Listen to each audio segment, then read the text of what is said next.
If you are experiencing foundation issues, get a free estimate from Ox Foundations. 60% chance of thunderstorms today, near 100% tonight, and 60% tomorrow. Right now, partly cloudy and humid, 75 degrees in downtown Sylacauga. And Sylacauga Mayor Jim Heigl joins us for a few minutes this morning. And Mayor, good morning to you, and belated Happy Father's Day to you, sir. Well, thank you, Jimmy Dale. Happy Father's Day to you. It's a beautiful morning, a little moist and warm. Yeah, other than that, we're good. You know, speaking of warm and humid, these people are working out here on these streets and stuff and sidewalks. They got to be hot doing that. Well, you know they are, and they start early too. Talk about first the repaving of Payton Boulevard, and boy, that's caused a headache for a lot of drivers out there too. Well, it's progress. You got to expect this when you got progress. I've been after this project for a number of years, and we finally got it thanks to Michael Rice with EEF&S Engineering, who did helped us 4 years ago with our paving, the 30 miles we paved throughout the city. He is overseeing this project as well. He was able to get me in with LDOT, meeting with them, and they put a big chunk of money into this project to get it paved. So we're going to pave it. It's going to pave, and then you get up there, and it'll widen out with the turn lane going into the Payton Park area. Any idea how long this may take? 25 days. Okay.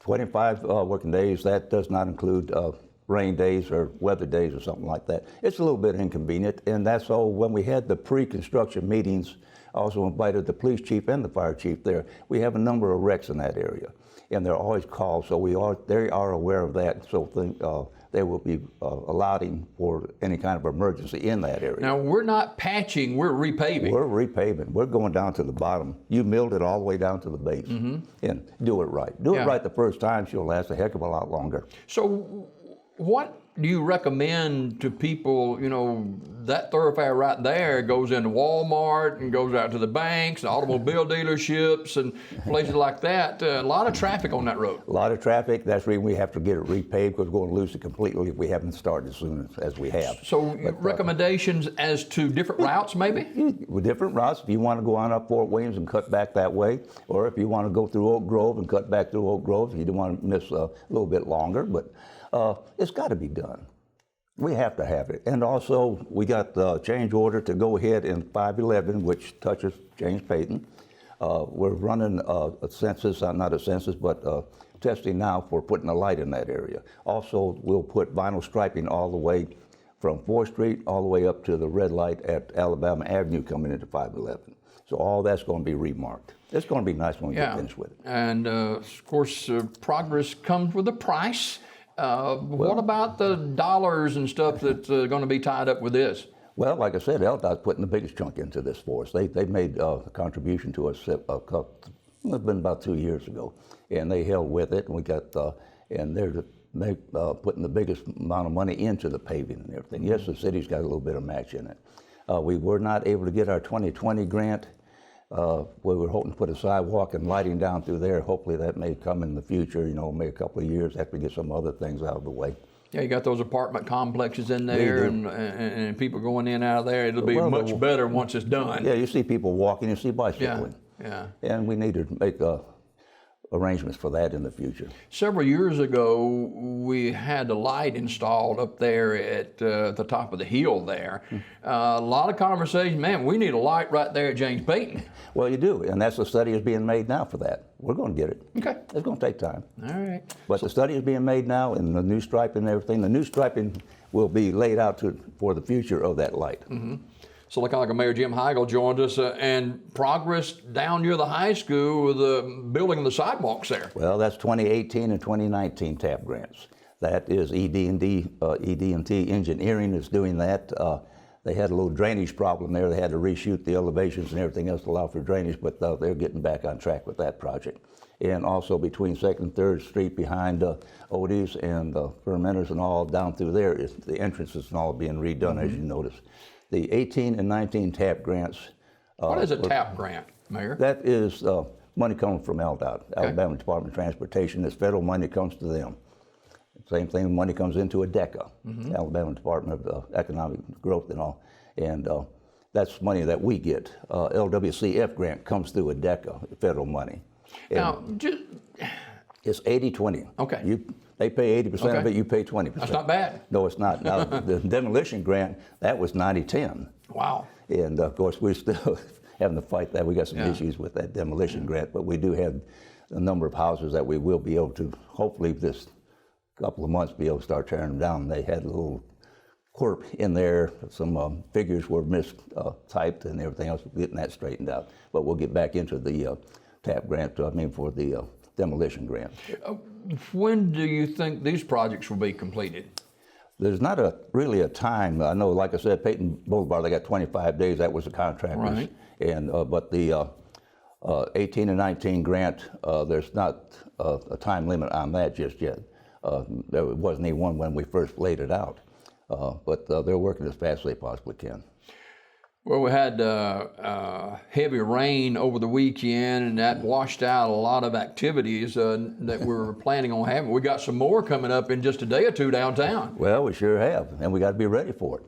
Absolutely. Well, one thing, we've been keeping the street sweeper off the streets because the rain's washed everything out for us. No doubt about it. But we do have to keep our sewer drains and our ditches and everything else, and Reed Cappy and the street department is working diligently to keep these areas open because we know it's coming. And speaking of Reed, they've got this thing about this stump grinding deal that's going to be really beneficial too. Well, it is. That's a contract we're working on now, and we got some property out there at 148 that we need for limbs and stuff like that.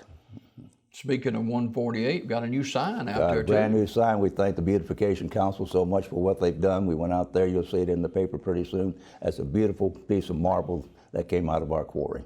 And we're getting those in several different locations to, hey, let people know you're coming into the Marble City That's too. it. That's it. We're advertising Sylacauga. Yeah. When you come down with 511 coming in from Goodwater, you're going to see a new one out there. I doubt it'll be this year, but that's the next project for our Sylacauga Beautification Council. And Terry Morris, who's chairman of that, he's been really... They do a good job too. They do. They sure do. And they got some good people on there. Lucille Anderson and other people that's got good taste, in the outlook of our city. And that's important when people come to Sylacauga. They see it. And Sure. I get compliments all the time how good our city does look. And that's important.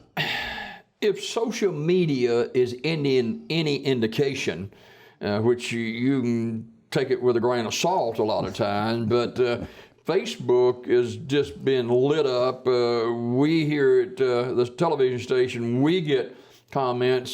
Seemingly, there's not a whole lot of people for this splash pad. Talk about that this morning. I get them calls all the time. Yes, you're right. People don't want it. They want their pool. They want their pool, but we're to the point now, I'm afraid, that you're not going to be able to save the pool. It's been down for 2 years. Could it have been saved earlier, Mayor? Oh, yes. I mean, if they planned ahead of time, yeah.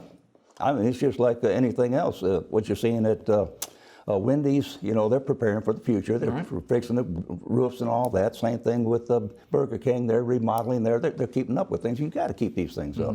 It's just like your equipment or your car. I mean, if you didn't keep it greased and oil, it's not going to last you half the life. But if you take care of something's going... I was surprised, the control panel at the pool, I found out that the engineering company had mentioned the fact that the control panel was eat up with chlorine. Chlorine was stored in the same room with that, and you take chlorine and put copper and other things with it, you got a mess. And we just replaced that thing about 8 or 10 years ago. And that's going to be a big cost item. The council's already appropriated $250,000, $250,000 for a splash pad. Now, that was the previous council, is that correct? That was a previous council. I scanned through the minutes trying to find out exactly the date. I haven't come across it yet. I have to go back and research that. And of course, Brandy Robinson, who's the coordinator between the city and the engineering company, stated that she's looking at going after the LWCF grants and getting another $250,000. That's $500,000 plus what it's going to cost to replace another $40,000-$50,000 for the control panel. It's going to be a big cost item. And I don't know what the prep work is going to be to backfill that hole, and put all that concrete. But I hate to go and use the LWCF grant because I wanted that for Lake Louise, but you can't always have what you want. Yeah. Sylacauga Mayor Jim Lake Heigl. Louise is a beautiful water, and I like to see that come under the Lake Howard Authority too to maintain that. I hadn't thought about the body of water at Lake Louise in a long time, but it's there. Yeah, it's there. It's spring water. It never dries up. It's beautiful all the years. I mean, as a kid, I used to walk across town, go swimming out there. Yeah. You know, it's a beautiful area. Hopefully, maybe take another week. I won't get the LWCA grant this year or apply for it for 2022, but maybe for 2023. Some people, Mayor, were taken by surprise at when the announcement was made that the $250,000 had been appropriated by a prior council. And some people are wondering, well, why didn't they just go ahead and say this to start with? And, you know, I've had people to tell me, said, hey, the several council members have told me, said, that's why you elected us to do these kind of things. And some people don't like being talked to that way. Well, that's right. That's basically what one of the councilmen told them, you know. You're doing what they thought was best for the city. Yeah. The splash pad that we saw the designs on is nothing like the one in Pell City for sure. For sure. And slated to be open in August, I think. Well, that's what the Brandeis has stated, you know, starting in July and have it ready in August. I don't know. I saw a couple of drawings, you know, but as far as the engineering of it, the piping and all that other stuff, I haven't seen that. I just saw a layout, concrete with holes in it. I mean, it's going to be a big ordeal to get this done. Oh, yeah. I mean, it's not going to be cheap. Yeah. Yeah, it's not going to be cheap at all. You know, it's like I say, you're already looking at $500,000 already, and I'm sure after the change orders and everything else, you'll probably go to 3/4. Who knows? You know, but you just have to take a step at a time. This is what the council wants. And what does it say to people who would kind of look at it as, well, this is for a small number of people because it's, you know, children 4 to 10 years or something like that. Well, that's what I get hit with, you know. We lost the aerobics, we lost the swim teams, we lost the elderly people who enjoyed the water for cardiac and arthritic issues, you know, when they walk in the water and their floats and stuff like that. We got a handicap lift down there at the pool. That's going to have to go out. You've got starter points for swim teams, that'll come out. You got a 2 and a 3 liter, a 1 and a 3 liter board. Those are all have to come out. All that's going to have to be cleaned out. When does the work begin? I wish she said in July. Well, it's just a few days away. The engineer said that they're going to start in July and they'll have it ready in August. Yeah. And, but it will be limited to certain kids, and I guess they'll still be in the same. I wasn't on board with this from the beginning. Where are we with the pool?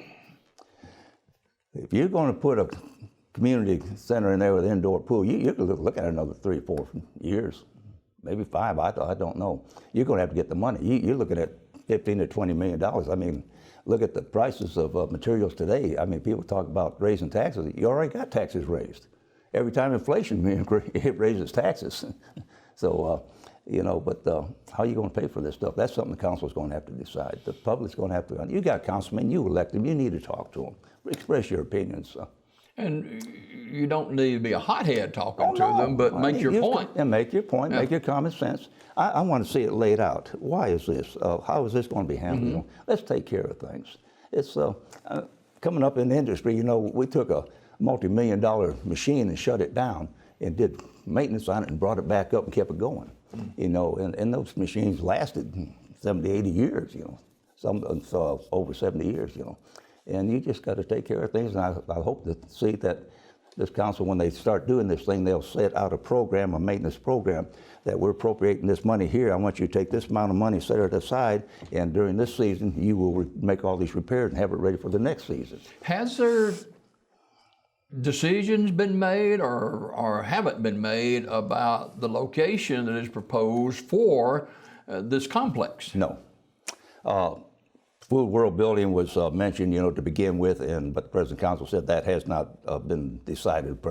The council really needs to say, we need this. All right, we'd like to have it here, here, or here. Carry it to the Planning Commission. Let the Planning Commission look at it and say, all right, we got good roads here, we got utilities here, we got good utilities here, but we have no way to access it, and it's going to cost so much, you know, to do this. You know, and let the Planning Commission look. They plan things first. Let them plan. The Planning Commission makes a recommendation to the council, They make correct? recommendations. They have no authority to direct the council or anybody else. They just make their recommendations because they've gone to the University of North Alabama and they learned all this stuff about zoning. Yeah. They learned all these things. And I mean, I get certified every 2 years through the University of North Alabama in planning. Have we heard anything on the census? Not a word. Well, I get census all the time. They're always talking about businesses and health and COVID and all this stuff. But I still haven't reached out far enough to say, where are we at in population? Do you think we're going to be okay as far? Yeah, I think we're already okay because the state's okay. And I think the state even grew a little bit. Yeah. So I'm sure we're going to be safe. We won't drop down to a mayor and council. Yeah. We'll stay separate. Okay. We'll have the executive and legislative. And then much conversation. I guess people get skittish or something, or maybe they are suspect of something when they hear something developing and it goes slower than they might think. The grocery store on Highway 280, for instance. Yeah. What they told us, don't worry about it. We're coming. They said, we just need some time. Just don't worry about it. And you had Nate on here. He talked to him. Nate Brewer, he told you. He's talked to him. It's coming. Just give them time. A lot of things, the economy's changed, a lot of things, the COVID and everything else is, and you just got to give, it just takes good planning. And that's what they're doing. They're planning for the future. And Governor Ivey on Friday said we're going back to work. That's right. I appreciate her. I sent her a letter and congratulated her for running again, but cutting that money out. I mean, it's demoralizing to a human being to pay him not to work. Good Lord gave us good minds, good bodies, and all we need to utilize them. We're here to help each other and to build, and that's so. Do you expect an immediate impact in our local area? Because we're struggling for workers in a lot of areas. I would hope so. Who knows? But I'm sure that a lot of them will be coming. We got our police departments. We're starting to get police officers. Now we introduced 4 new police officers. We got in the police department. We got 3 ladies down there, and one man who left us and then came back again. He had a good record when he left here, so they rehired him again. We need some help in the street department. We do need some construction workers in that area. We are in the process of animal shelter. It's doing fairly well, but we got 3 technicians. That's those are 3 people that are on salary. Now we'll put into the budget, we're going to take Connie and also make her a director and an assistant, a manager and assistant. And we'll put them on salary, and they'll put them as a department head, and then they just answer to the mayor. And I'll be able to get the reports, and everything else, and report back to the council. And they should be able to operate the animal shelter in a lot better, more efficient way. Our problems with going out and getting temp force people in there, they may come to work, they may not. They just wasn't all that efficient. Yeah. And I'm going to get back to the animal shelter in just a minute, but let's face it, a lot of businesses in Talladega County, including Sylacauga and Childersburg and Tallapoosa County, Alexander City, businesses have struggled just to keep their doors open because of lack of help. Well, they have, but I think that you're going to see a change in that now from what the governor's done and everything else, refusing the federal money to keep people off the workforce. You're going to see it's going to change. It didn't come on quickly. It's not going to go away quickly, but people start coming back to work. The animal shelter, you talked about the employees, the people that are involved in that. We've been trying this for years as far as getting these animals the way they need to be, but they just keep showing up everywhere. Well, they do, and we're working with Philip Morris with Talladega County, and working with him as a commissioner. He's helping us with this. I talked to a gentleman in Coosa County who's also going to be trying to help us with the issues, because they understand that most of these animals we are getting are not coming from Sylacauga. They're coming from Coosa County. Oh yeah, they're coming from all over. I mean, it's nothing for us to go through 2,000 animals a year, and thank goodness to the what they call it, the Avondale. That group there. Yeah, they do a great job in getting some of these animals, good, healthy animals. They save them, and get them trained and everything else, and then they get them disperse them in different parts. We send some to Florida, up north, in different areas. But they handle all that, and they have the medicines. They're allowed to administer certain things, and to the animals to make them healthy. I've heard horror stories. I haven't seen it personally, but I've heard horror stories of people that just take litters of puppies and cats out there when they're closed and just leave them. They do. They do. And that's why we say, Connie says, we got to take them, because if we don't, they're going to go down the road and they're going to throw them out, and then we'll have to go pick them up. Yeah. But we do. But getting them neutering and spading has really helped a lot in a lot of these animals when people start adopting them. Think of Pet Paws. I think it is the new place over there by TJ Maxx in Hobby Lobby.